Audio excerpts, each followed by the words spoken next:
What is it that's holding you back, keeping you from becoming everything that God has created you to be, living your purpose and reaching your destiny? Is it self doubt, feeling that you don't measure up to others? Perhaps it's fear or lack of resources, offenses and challenges, maybe even past or current circumstances. Well, I want you to know that these are pathologies, diseases of the mind that negatively impact how you think and perceive things that invade your everyday life. You can overcome these peculiarities and become conquerors, living in the purpose that God has for your life.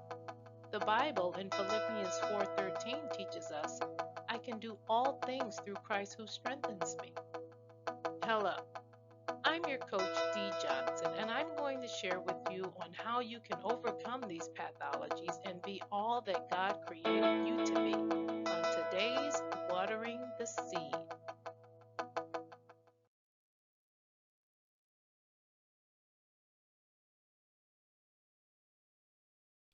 Welcome to Watering the Seed, where we explore pathways to personal growth and fulfillment.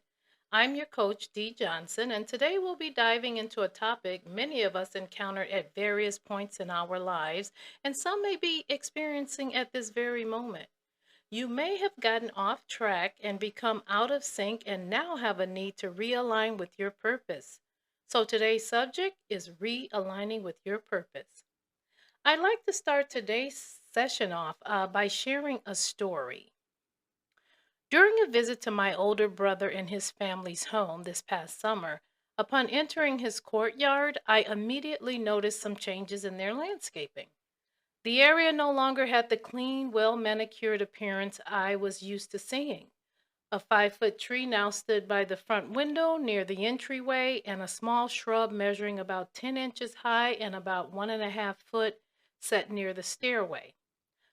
Other small plants, some familiar and some unfamiliar, populated the area. Some were overgrown, while others were dying or had already died, lacking the color and vibrancy I had come to expect.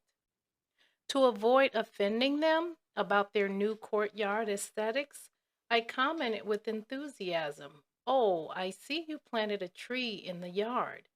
My sister in law replied, "That's a weed." I assumed she was joking, so I responded, "Oh, you don't like the tree?" My brother chimed in saying, "Nah, it's a weed." I was dumbfounded. I'd never seen a weed that looked like a tree, and if I did, I didn't know it was a weed. My brother had fallen ill that early winter, and his illness continued into late spring, preventing him from tending to his once beautiful landscaping.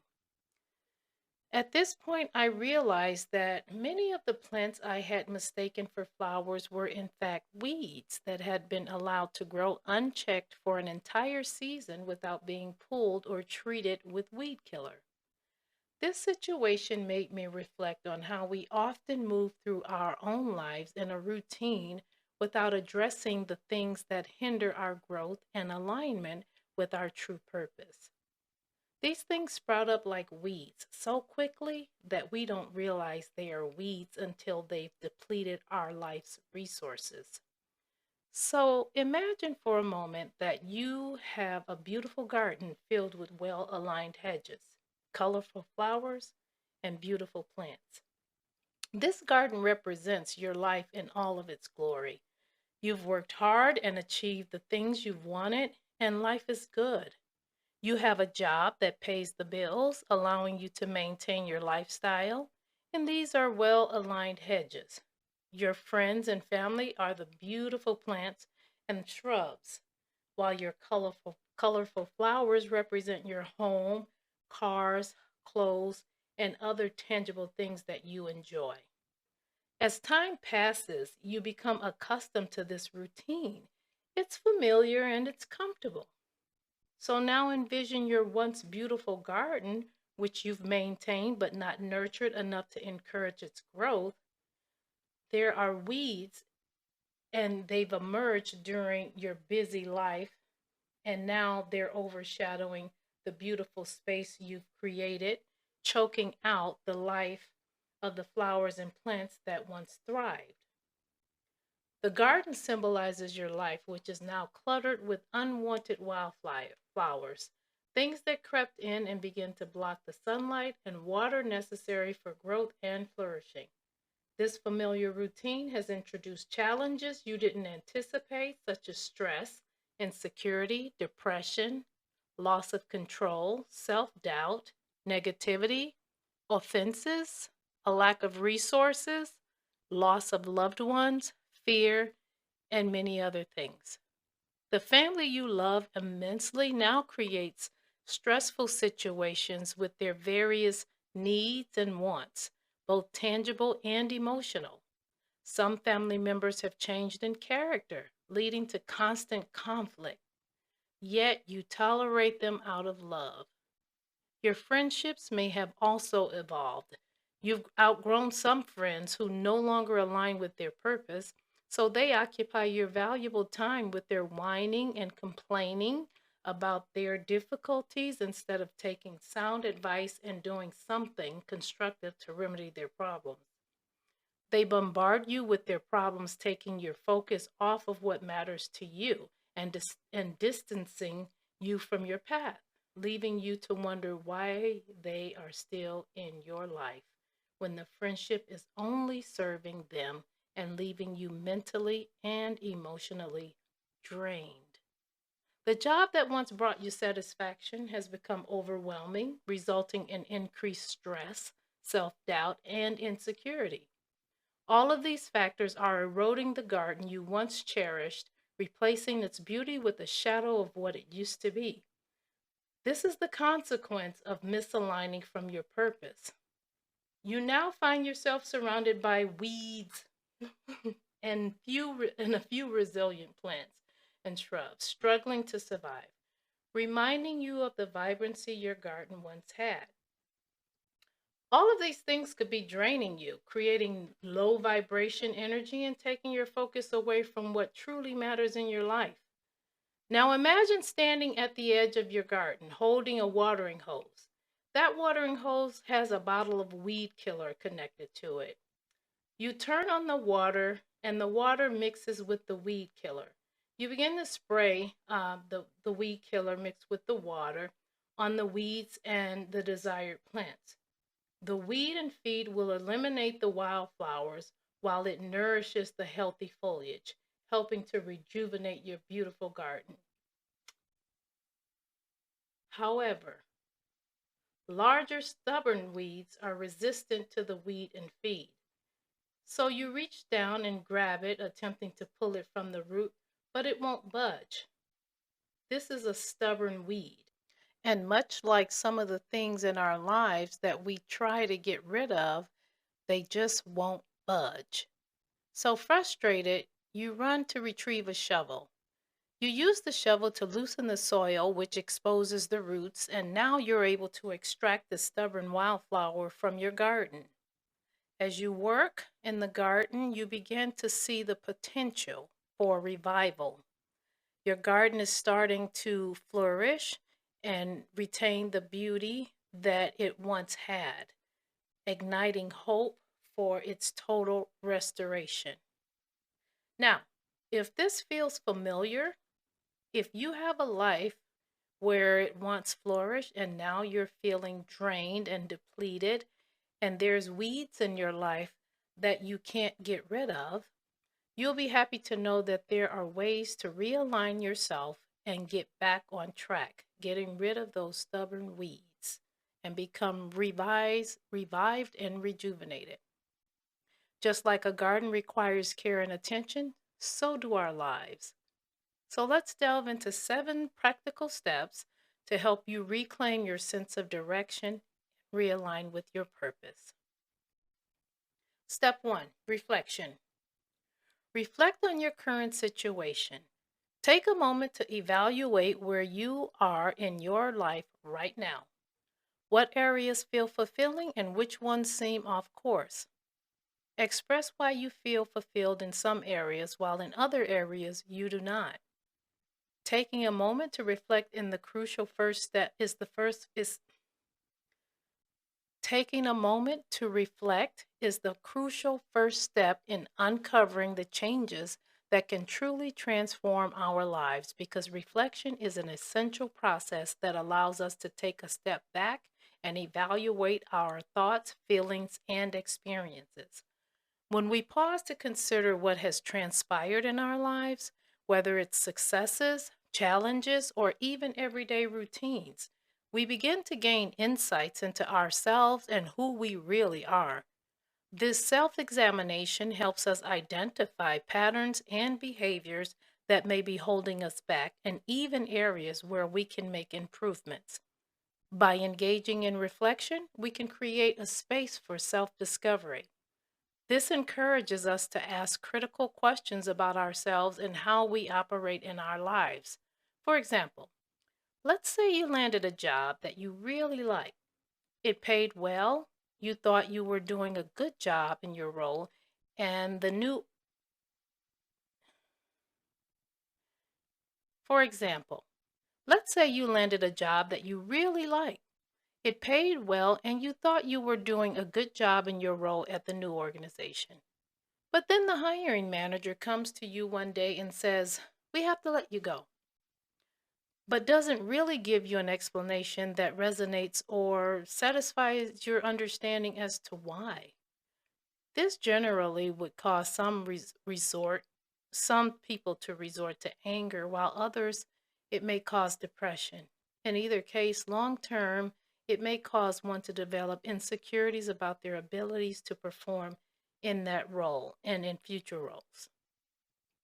To help combat insecurity, depression, or let anger fester, stop and take a breath, then reflect on the situation by asking critical questions like, what worked well, what didn't, and what could I have done differently?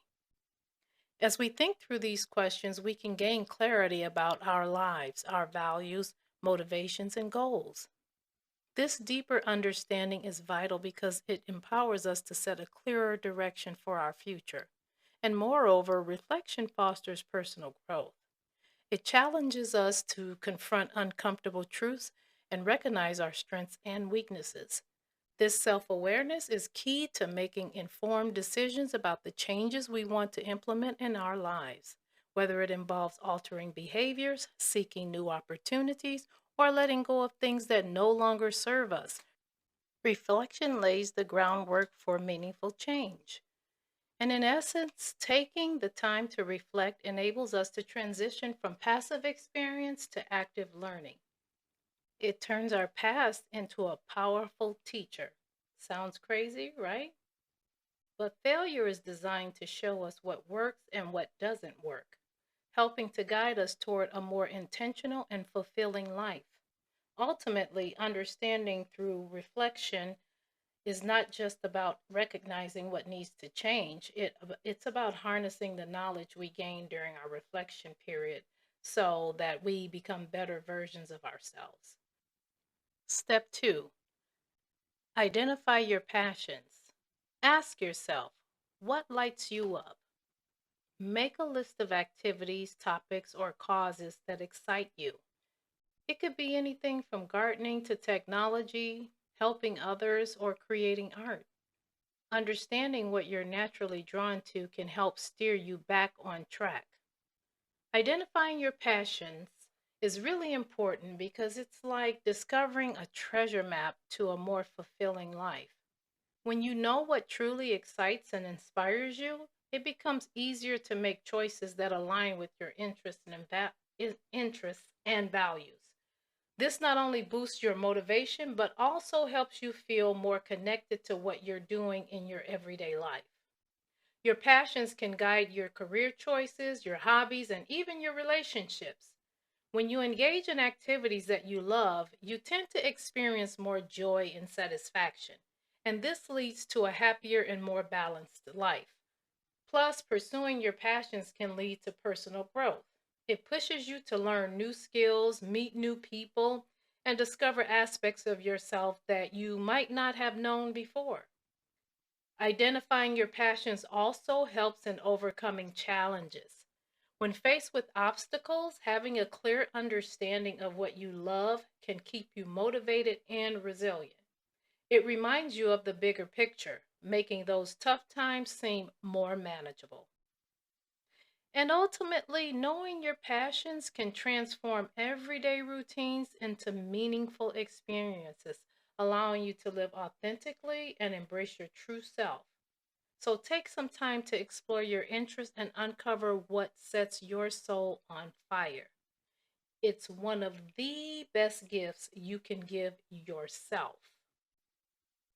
Step three, core values. Define your core values. Identify your core values. What principles are non negotiable for you? Do you value creativity, family, honesty, and/or growth? If so, write these things down and reflect on how your current life aligns with these values. This will help pinpoint areas that you may need to realign yourself with. Step four, set specific goals.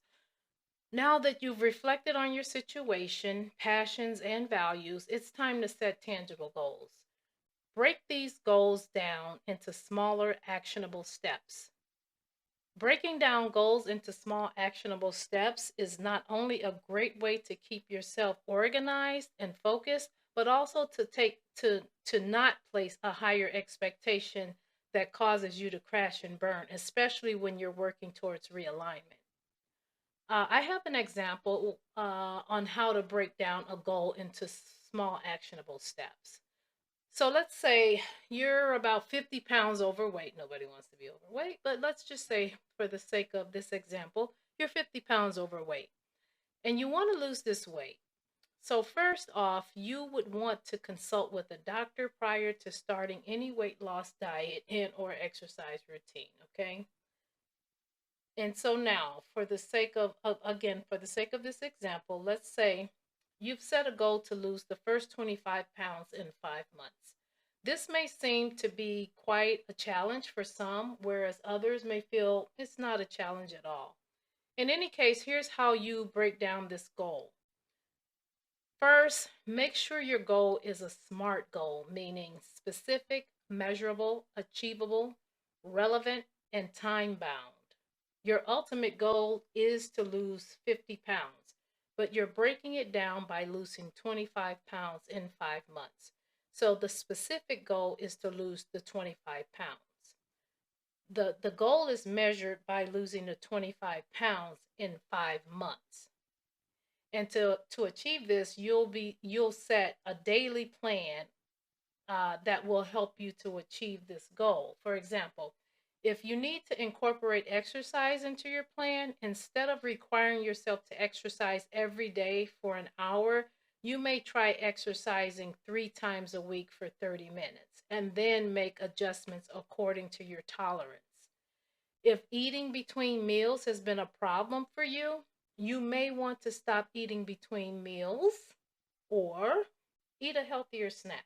If you have to snack in between meals, make it a healthy snack like a fruit or a vegetable. And then relevance. What would be relevant to achieving the goal would be adjusting your habits, such as eating and exercise. I didn't use the word diet here because many of us view a diet as being very restrictive and unenjoyable. So I didn't use the word diet.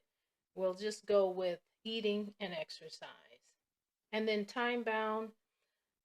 Time bound would be accomplishing your goal in 5 months, given the plan you've created. Assigning a time frame and having a deadline for accomplishing your goals helps keep you accountable and motivated to make progress. Just make sure these deadlines are realistic. And again, consult your doctor before starting any weight loss diet and exercise routine. Okay, and so that's what you're going to do to, size down or start with smaller goals. You want to break those major goals down. And after you've achieved or while you're working on this goal, you want to monitor your progress. So keep track of your progress regularly. This can be as simple as checking off your exercise routine as completed or tracking your diet from day to day.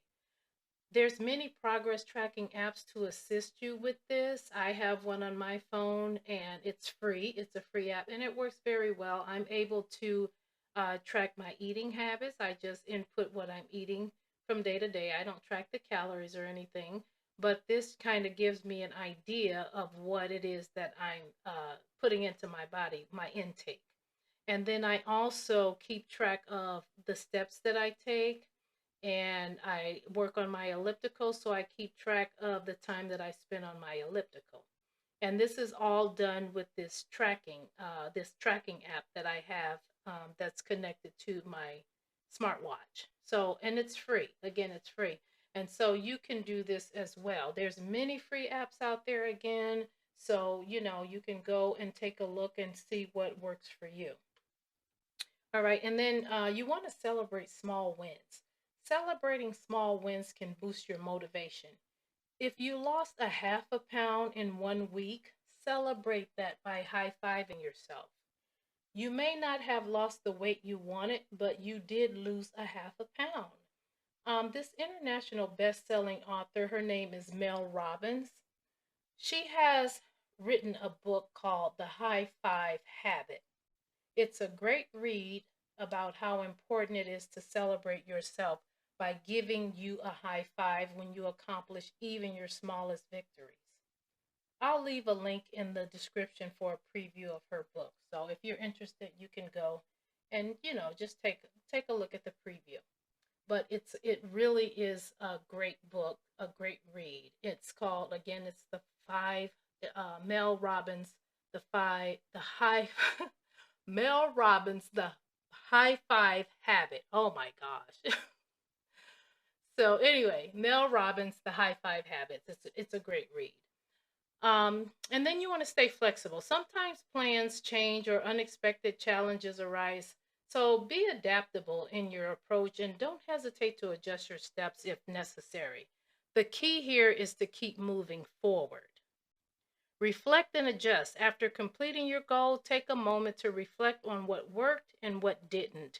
And if you're keeping track on that app, that would help you to kind of take a look and kind of figure out what worked for you and what didn't. So you want to review the reflection steps we discussed earlier in this discussion. Use those to reflect on your progress or what you could have done differently. If it took you 6 months instead of 5 months, the 5 months that you planned on losing the 25 pounds, this reflection can provide valuable insight for future goal setting and help you refine your approach. Okay, and then seek support. Don't hesitate to reach out to colleagues, friends, or mentors for advice or encouragement. By sharing your goals can help keep you accountable and provide you with various viewpoints. By breaking your goals down into small steps, you make it easier to stay on track and achieve your objectives efficiently. Having clear objectives will provide direction and motivation as you work towards realigning. And remember, every little step counts, and the journey is just as important as the destination. Okay, so we'll get back to realigning with our goals, and we're on step 5. So, step 5, realigning with your purpose. You want to surround yourself with positive influences. Whew, this is so important, people. I can't stress it. It may seem a bit uncomfortable, but it is necessary. Evaluate the people in your life. Ask yourself, are they supportive and encouraging, or do they drain my energy? For those that drain your energy, there is no need to eliminate them unless you really feel that you need to do so. But do set boundaries and then surround yourself with individuals who inspire and uplift you and who are aligned with your renewed purpose and goals. Surrounding yourself with positive influences is incredibly important because it can significantly impact your mindset and overall well being. When you spend time with encouraging people, when you spend time with these uplifting, encouraging people, their energy and attitudes can inspire you to be the best version of yourself. Their positive influence can cheer you on during tough times. They may share valuable advice and help you see things from a brighter perspective. So surround yourself with positivity. Being around supportive people can help boost your self esteem and your confidence.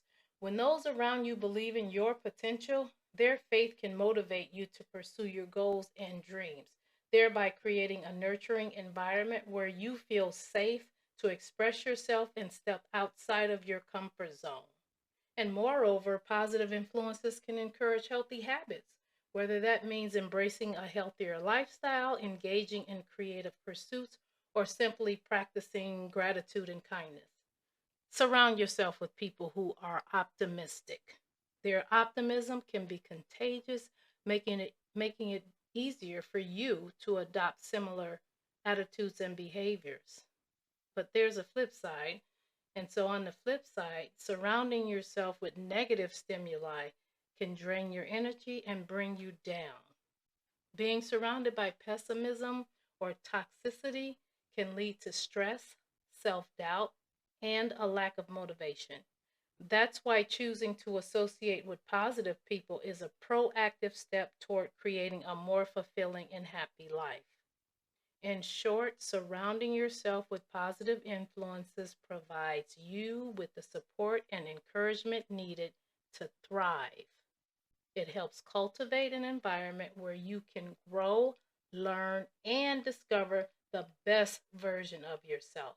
So go ahead and seek out those uplifting connections. They'll do you good. Step 6, take action. It's time to put your plan into action. Even small steps can create momentum. Whether it's signing up for a class, starting a new hobby, or reaching out to a mentor, taking deliberate action will help reinforce your commitment to realigning with your purpose because it turns your intentions into reality. When you actively pursue what matters to you, you gain clarity about your goals and passions. It's easy to get stuck in overthinking or waiting for the perfect moment, but stepping out of your comfort zone sparks growth and keeps you connected to yourself, your true self. Action helps you learn about your strengths and what you genuinely enjoy. Each small step you take brings you closer to your purpose and reinforces your commitment to it. Plus, making progress, no matter how small, can boost your motivation and confidence. So don't hesitate to take that first step. Whether it's trying a new hobby, setting a goal, or reaching out to someone who inspires you, taking action is the key to rediscovering and aligning or realigning with your purpose. Step 7, practice self passion. Remember, realignment is a journey, not a race, so be patient with yourself. Take your time, but stay consistent.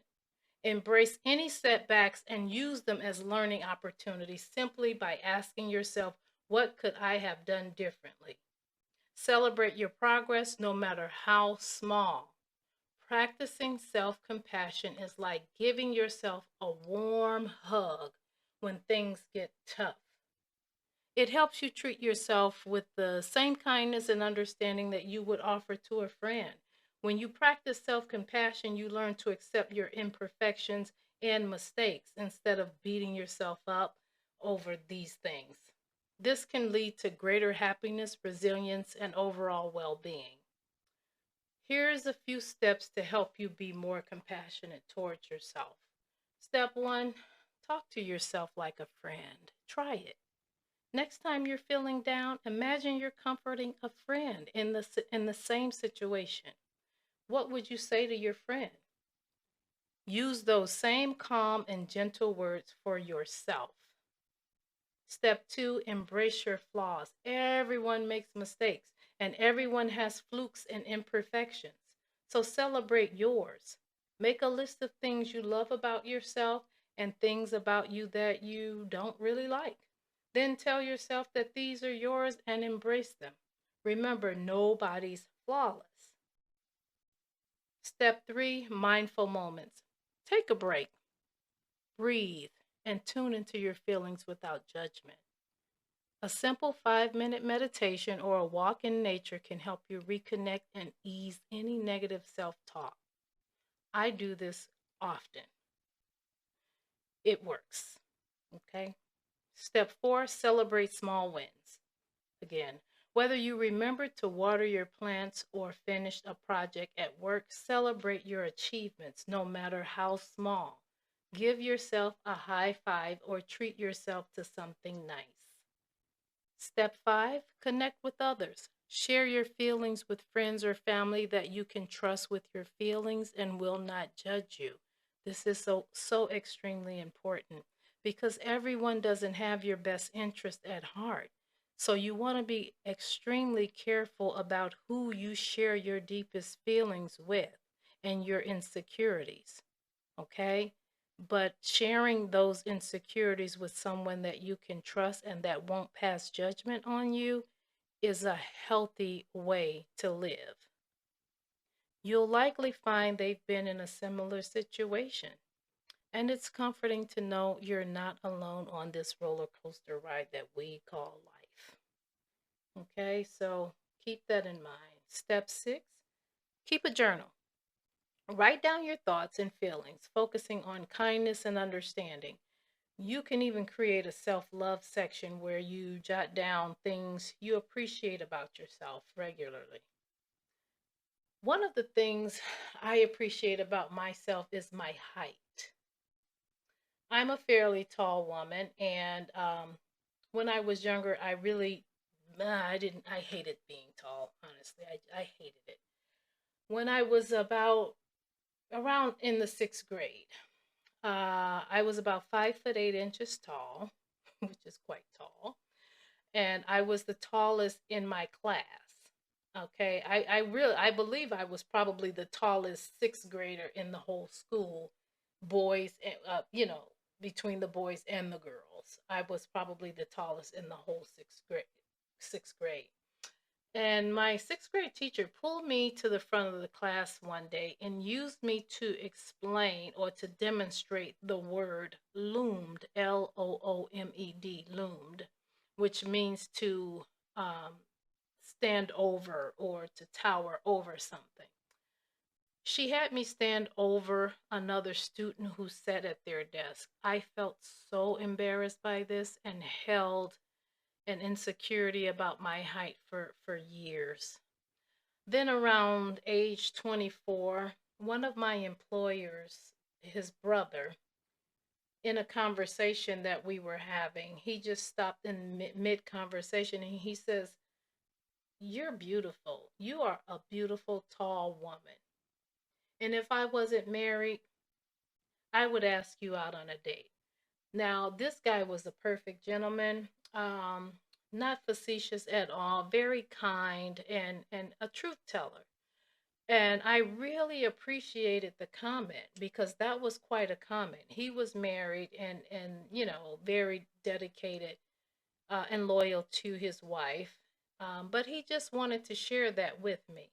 He likened my height and my legs to a prize racehorse. Sounds weird, right? But that was quite the compliment.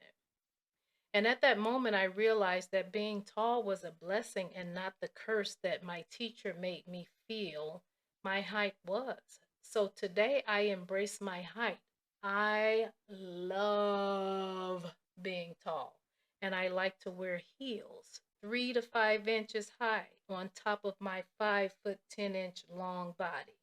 So I embrace my height. But at one time, I despised it, you know. So embrace in your flaws, and give yourself some self love. Go ahead, sprinkle a little self compassion into your life, just like frosting on a cake. It makes everything a bit sweeter and helps you navigate life's ups and downs with a smile. Okay, you deserve it. You really do. So I'm going to go ahead and wrap this thing up. And so, in conclusion, I'd like to say, though, realigning with your purpose is essential for living a fulfilled life.